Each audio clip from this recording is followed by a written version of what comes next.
Kesal dengan pihak manajemen toko, seorang karyawan minimarket nekat mencuri uang di dalam brankas. Pelaku berhasil diringkus polisi berkat bukti dari rekaman kamera pengawas. Dalam rekaman kamera pengawas di sebuah minimarket ini, seorang karyawan nekat mencuri uang dalam brankas di tempat kerjanya. Pelaku dengan mudah mengambil uang yang ada di dalam brankas karena mengetahui tempat penyimpanan kunci brankas. Dalam aksinya, pelaku berhasil membawa uang senilai 7 juta rupiah. Aksi pencurian ini diketahui sesama karyawan lain sekitar Rabu dini hari, lalu pemilik minimarket melaporkannya ke pihak kepolisian.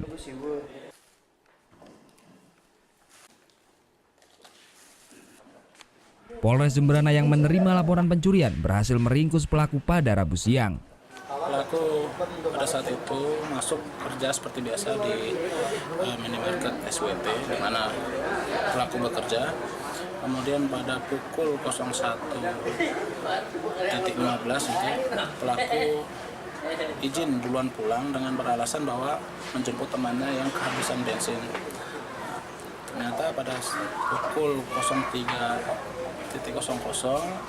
teman kerja daripada pelaku ini masuk dan mengetahui bahwa brankas itu sudah terbuka. Begitu dicek dapat kehilangan uang itu sejumlah 7.059.500. Pelaku nekat melakukan aksi pencurian lantaran kesal dengan sistem kerja yang diterapkan.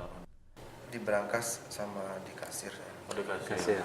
Caranya ngambil gimana? Tahu kode kunci? Kuncinya aja. Oh, kuncinya. Oh. Sering dimarahin gitu? Ya. Dimarah enggak?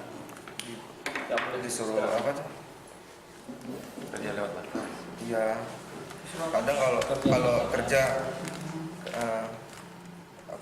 harus tepat waktu. Cuman pulangnya tuh nggak sesuai gitu.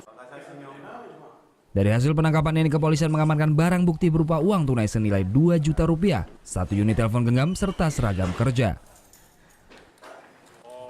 Hingga saat ini kasus pencurian masih dalam proses penyidikan Satreskrim Polres Jemberana. Surya Sanjaya melaporkan untuk NET. Oke, sekarang Udah selesai kan nontonnya? Nah, jadi jangan lupa buat like, komen, dan subscribe ya.